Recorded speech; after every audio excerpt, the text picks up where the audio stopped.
sort of feeling a little bit sick over the weekend. I was a little under the weather. So like every under the weather person does, I started looking up Pokemon pull rate information. A lot of stuff that I had already compiled, but really trying to compile new lists, trying to find correlation, statistical analysis between Sun and Moon, X and Y, Black and White, Sword and Shield, really to try and determine when things started going south when it comes to pull rates. And I was able to uncover a lot of really, really good information. Unfortunately, that information is stuck in a rabbit hole with a whole lot of other ideas that I have for this video. So unfortunately, I don't have this video prepared yet. We're not going to do that video today. But it is going to be super, super exciting when it does come out, guys. I'm talking about just a load of really good stuff that will hopefully start being the change, hopefully start moving things in the right direction when it comes to pull rates, and really kind of giving us a better understanding of, we talk about pull rates a lot, right? Like we've talked about, a lot of other channels talk about pull rates and how pull rates are so bad, and I kind of want to fine tune that a little bit, because pull rates are actually better now than what they've ever been, right? Pull rates, you're getting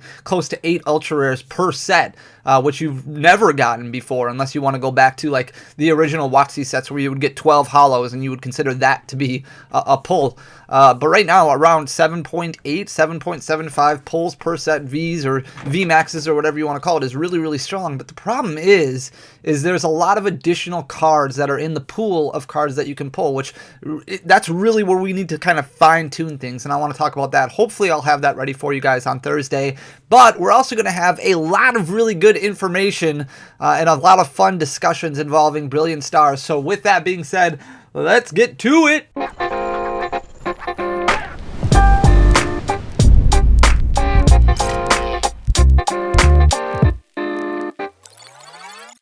Hey, what is going on, Fan Clan? Welcome back to the channel. My name is Danny Phantump. Happy Monday. Hope you guys had a great weekend. Let me know in the comment section down below right away if you were able to open up any Brilliant Stars over the weekend. Pre-release kits were out there. A lot of people were opening up build and battle kits. A lot of people were opening up booster boxes. Let me know in the comment section down below if you've been able to open any, what you've been able to get.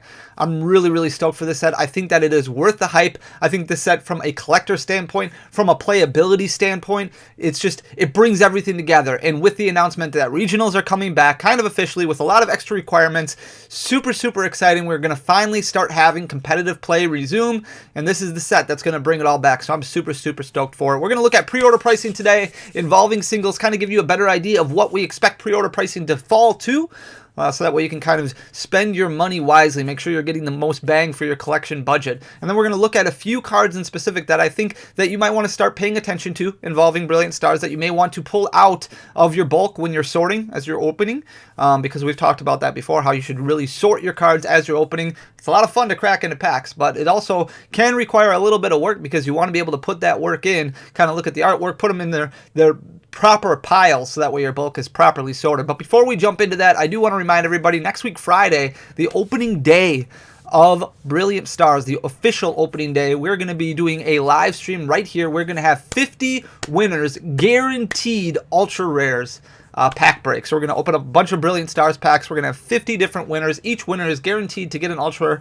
We're just going to keep opening packs until we pull an ultra rare. And we're not counting trainer gallery cards as ultra rares. So you could pull a trainer gallery card, you could pull 2 trainer gallery cards, and then finally in your ultra rare, you get all those cards. The information on how to enter is in the description down below. You can earn a bunch of different entries just by doing stuff like subscribing on YouTube, retweeting a tweet, following on Twitter, following on Instagram, entering a secret code word. Today's secret code word is VSTAR, VSTAR. So if you go over to the website, punch that in, you get some bonus entries. Really cool. I can't wait for this. I cannot wait to crack open a bunch of Brilliant Stars. Brilliant Stars looks absolutely fantastic. We are going to look over some pre-order pricing here, and then I put in there some eBay comps for items that have already sold. So these are actual sales data involving these pre-order singles. And then we're going to look at what we expect the drop to be.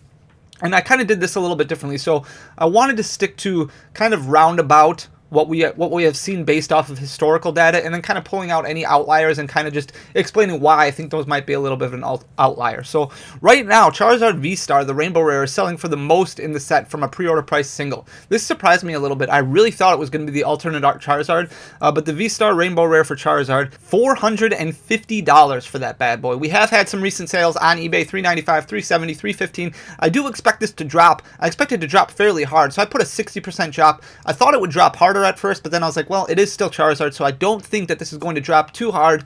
So I expect it to drop about 60% down to $180. We all know that these prices drop significantly after release weekend, so we will have a ton of product that gets opened up opening weekend, which is February 25th, and then a lot of people are starting to sell their doubles, trade their doubles, whatever the case may be. Storefronts are selling their singles.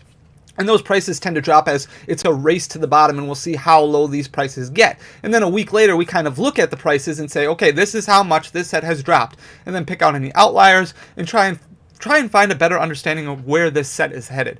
When we look at the Charizard V alternate art, pre-ordering right now for $250. This is actually the card that I struggled the most with. So there was one sale on eBay for $300 when I recorded this video, or when I did this data research. I expected this originally to drop about 45%, but then I changed it. Every once in a while, you do get cards that increase in price. I am a little bit surprised that this is under $300, and the reason why is because how expensive some of the alternate arts are from Evolving Skies. This is Charizard. If we start looking at things from a historical standpoint, like what we saw with Champion's Path, like what we saw with Shining Fates, of course we do expect the Charizard alternate art to drop, but I don't know if it's going to be as significant right away, because a lot of people are going to want Charizard right away. They're going to want to get it graded. They're going to want to get in their collection, so they're going to be willing to spend a little bit of extra money in case it does continue to rise. But right now it's sitting at $250 for the pre-order price. I changed my mind. I went down to 30%, figuring, okay, this was going to be a 30% drop, which brings it to almost the most expensive card in Brilliant Stars, brings it down to about $175. You'll have to let me know in the comment section down below what you guys think. It's always fun to speculate and wonder where things are going to go, especially when you have these little outliers that play a point. If we're looking at things a week after release, so you're looking at things at the beginning of March, how much are we expecting some of these to drop? I don't know if Charizard V is going to have, the alternate art is going to have as significant of a drop as what we've seen before from some of the other alternate arts.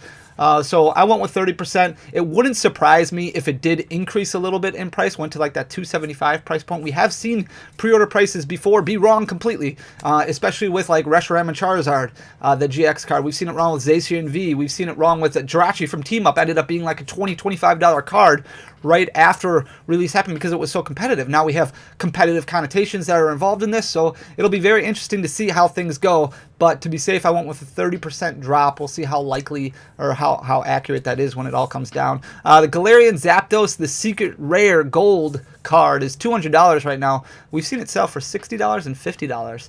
I don't know if that's right. That seems awfully low. I expect it to drop 55%, so that would be a $90 price point. We'll see if that actually happens or not. Some of those secret rare cards can drop really, really hard. I do think a lot of people are excited for those cards, but we'll see what happens with that. The Arceus V-Star secret rare, that gold card, $199.99. I expect a 40% drop of this. You can see what the eBay most recent solds were: $160, $117.50.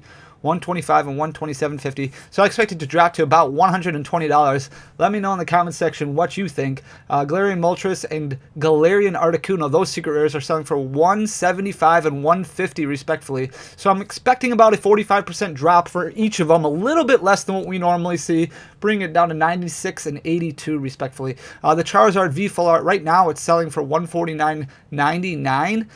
Then there are comps of $90, $85, and $83. So I was expecting a 40% drop down to $89.99. I actually think that that's a little low. It might drop a little bit harder. The reason, I think originally I had in there like a 60% drop, but the reason I went back on it is because I was like, well, people are still going to want the Charizard V.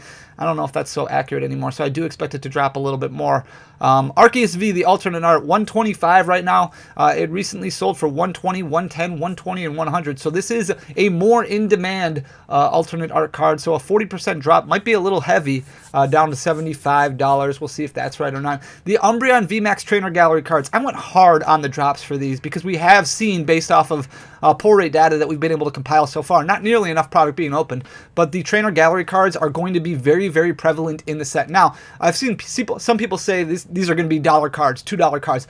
I don't think all of them are going to fall that low. It is still a subset of 30 cards, right? So Celebrations, the classic collection, was 25 cards. You still have cards in there that are selling for above $10, even though they're very prevalent.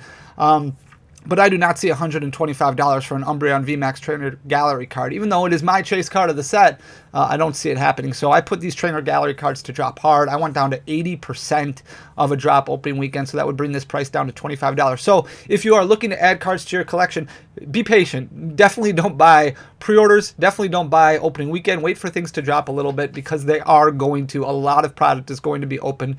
The Sylveon VMAX Trainer Gallery card right now, $120. 80% drop on that would bring it down to $24. Marnie's Pride Full Art. This is very, very cool looking card. $120. You can see the comps there on eBay. I expected a 40% drop. Not quite as heavy as what we typically see when it comes to full art trainer cards. $72. I do think that there's a lot of people who are excited about that card. The Trainer Gallery Umbreon V. This is the last card that's pre-ordering for above $100. $110. I went with an 80% drop on that, down to $22. Then we've got the Arceus V-Star Rainbow Rare. That is selling right now for $100. Pre-order pricing, $50 already is what the comp is on eBay. So I expected it to drop about 60% down to $40. The Mimikyu VMAX Trainer Gallery card is pre-ordering for $80. Again, another 80% drop. That would bring it down to $16. The Honchkrow V alternate art, $80. If we got a 45%, it might drop a little bit harder than that. That would bring it down to $44. The Ultra Ball Secret Rare, $65. I'm expecting a 45% drop from that. Lumineon V alternate art, $60 right now. I went a little bit lower on the drop for this because I do think it has some competitive play possibilities with it. So I went $60. I went 40% for the drop, down to $35.99. The Charizard V-Star, again, I only went 35% drop for the sheer fact that it's Charizard. It might drop a little bit harder than that, but that would bring it down to about $39. Then we've got Gloria and Sylveon. 80% drop on those would bring them down to $12. Cynthia's Ambition, the full art, went with a 45% drop. So right now it's selling for $55. This would bring it down to $30. Acerolis Premonition, that's a trainer gallery card, so I went with another 80% drop. The Cynthia's Ambition Rainbow Rare, cheaper than what the full art is, $50. I do expect a 60% drop, so I want a little bit heavier on the drop. That brings it down to $20. Arceus V and Pikachu V, we want 60% of a drop for Arceus, down to $20, and a 40% drop for Pikachu, down to $30. I went for a little bit smaller of a drop with Pikachu because it's a Pikachu and people love Pikachu. Shaman V-Star, Whimsicott V-Star, I went a little heavier with the drops. I actually went 70% of a drop for Whimsicott. I think this card's going to fall pretty hard. That would bring it down to $20 and $15 respectfully. And then finally, we've got Arceus V-Star, Lumineon V Full Art, and with a 40% drop on the Lumineon. Again, a little bit of competitive play associated with it. It might drop a little harder than that. That would bring it down to 27. Arceus V-Star down to 25. We really don't know yet what the V-Star is going to look like as far as pull rates go. Our assumption is that they're going to be about as rare as V-Maxes are. Then we've got the trainer gallery cards for Urshifu. $45, still going with an 80% drop, down to about $9. We'll see what happens. Definitely let me know in the comment section down below what you think. I did want to kind of highlight, with competitive play coming up and people talking about selling their bulk, trading their bulk, doing whatever they want to do with their bulk, when you are opening, I cannot emphasize this enough. Make sure you are sorting your cards as you open, even if you are just going back and doing it after you open, whatever the case may be. It's very, very important. Otherwise, you could be throwing money away. This is what I think you should at least consider pulling out of those bulk piles that you make, at least at the beginning. You could be wrong. And truthfully, you should probably pull out all your trainers. Just have a complete separate pile for trainers and just see how things go when the format opens up and the format changes. These are some cards that I think might have some competitive play connotations, so they would be important to kind of remove from your bulk, kind of put them in your back pocket just to see if these go up a little bit in price, then they're going to be worth a little bit more. I don't want to sell them or trade them off for bulk because they're not worth the 3 cents that bulk is worth. I'd rather hold on to them, see if they mature, and then I can always trade them for something bigger that I need for my collection. Go to a local league, maybe somebody needs 4 double turbo energy for their deck, and you can trade it for, you know, a Lumineon V or whatever the case may be. So double turbo energy, this is Acerolis Premonition. We've got Choice Belt right here, Cynthia's Ambition, Roxanne, and then Pot Helmet? Or Roseanne, and then Pot Helmet. So those are the ones that I think that you should kind of look at when it comes to what you're removing from your bulk, just to kind of give you a better understanding of cards that might at least see some kind of competitive play that could have some impact. Guys, thank you so much for taking the time to watch. I'm very, very excited to see you all tomorrow. We're going to be live streaming right here at 1 o'clock, and then Thursday we'll have another hopefully banger of a video as long as I can get all the data compiled. Thank you so much for everything, guys. Your support means everything to me. Hit that like button button, leave a comment. Those go a long way with the algorithm. Share everything. Share the video to all your friends. Most importantly, hit that subscribe button. Until next time, guys. Peace.